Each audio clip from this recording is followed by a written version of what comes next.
বাসর ঘরে বউকে বলা আমার প্রথম কথা ছিল, আমার আম্মা আমার জীবনের সবকিছু। আমি হয়তো আমার আম্মার থেকে বেশি কাউকে ভালোবাসতে পারবো না, কিন্তু আমি চেষ্টা করব তোমাকে তোমার জায়গায় সর্বোচ্চ ভালো রাখার, ভালোবাসার। প্লিজ আমার আম্মাকে কোনোদিন কষ্ট দিও না। বউ আমার দিকে ড্যাব ড্যাব করে তাকিয়ে রইল, কিছু বলল না। বয়সে ছোট মেয়ে, কষ্ট পেলো নাকি পেলো না ঠিক বুঝতে পারলাম না। আমি বিছানায় বসতে এসে একটু সরে গিয়ে জায়গা করে দিয়ে বলল, আচ্ছা আপনি কবে চলে যাবেন? আমি একটু অপ্রস্তুত হয়ে বললাম, আসছি তো 5 মাসের ছুটিতে। মেয়ে দেখতে দেখতে তো 1 মাস চলে গেল, বলতে পারো গুনে গুনে 4টা মাস আসি। এরপর আমি আমতা আমতা করে জিজ্ঞেস করলাম, আমি তোমার নামটা ভুলে গেছি, কি যেন ডাক নাম তোমার? বলল রিনি। নাম বলেই খিলখিল করে হাসতে লাগলো আর বিড়বিড় করে বলল, আল্লাহ এ কেমন বর, বউয়ের নাম জানে না। সিঙ্গাপুরে থাকার সুবাদে বহু সুন্দরী মেয়ে জীবনে দেখার সুযোগ হয়েছে, কিন্তু খিলখিল করে হাসলে একটা মেয়েকে এত ভয়ঙ্কর সুন্দর লাগতে পারে জীবনে প্রথম উপলব্ধি করলাম। হাসতে হাসতে তার চোখে পানি চলে আসছে, সে খুব সাবধানে পানি মুছে আবার হাসছে, আর আমি প্রথমবারের সবচেয়ে সুন্দরী হাসি মেয়ের প্রেমে পড়ে গেলাম।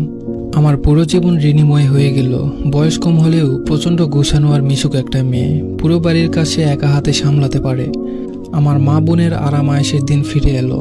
এতে অবশ্য রিনির কোনো আফসোস নেই। আমি যতদিন থাকলাম রিনিকে সাহায্য করলাম। আমার যেদিন ফ্লাইট ছিল তার 3 দিন আগে থেকে রিনির চোখ মুখে আধার নেমে আসে। আমি টের পাই, সে বাথরুমে গিয়ে কাঁদে, রান্নাঘরে বারান্দায় আড়ালে গিয়ে কাঁদতে থাকে, আর আমার সামনে স্বাভাবিক হওয়ার ভান করে। আমিও ভান করি। এই যে প্রিয়দের ছেড়ে যাবার কষ্ট প্রতিবার ভোগ করতে করতে আমি ক্লান্ত।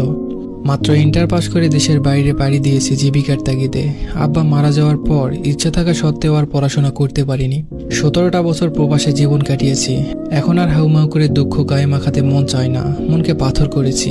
তবে এবার আমার পাথরে মন কেন যেন গলে যেতে চাই। সিঙ্গাপুরে আসার পর প্রতিনিয়তই বাড়িতে কথা হয়, আম্মার সাথে, ছোট বোন রেহানা আর রিনির সাথেও।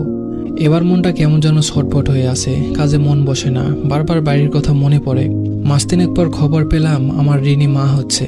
খবরটা পেয়েছে আম্মার কাছে। অনেকবার চেষ্টা করার পরেও রিনির সাথে কথা বলতে পারলাম না সেদিন। সে লজ্জায় আমার সাথে কথা বলতে পারছে না।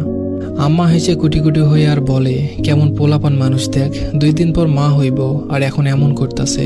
আমি শুনি আর হাসি। আমার ভেতরে আনন্দরা হই হুল্লোড় করছে। জীবনে আসলে টাকার খুব দরকার। আজকে টাকার টান না থাকলে আমি দৌড়ে দেশে চলে যেতাম। আমার লাজুক বইয়ের লজ্জা ফোনে না ভাঙিয়ে তাকে জড়িয়ে ধরে ভাঙাতাম।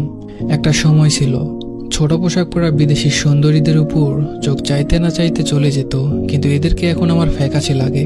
আমার নিজের ভেতর আমি অন্য আমিকে আবিষ্কার করতে থাকলাম। প্রায় খাতা কলম নিয়ে হিসাবে বসি। এখন থেকে আরো খরচ কমাতে হবে নিজের। প্রতিদিন অল্প অল্প করে জমাতে থাকলাম। মোটামুটি একটা সেভিং হলেই দেশে গিয়ে অন্তত 1 মাস থেকে আসবো। আমার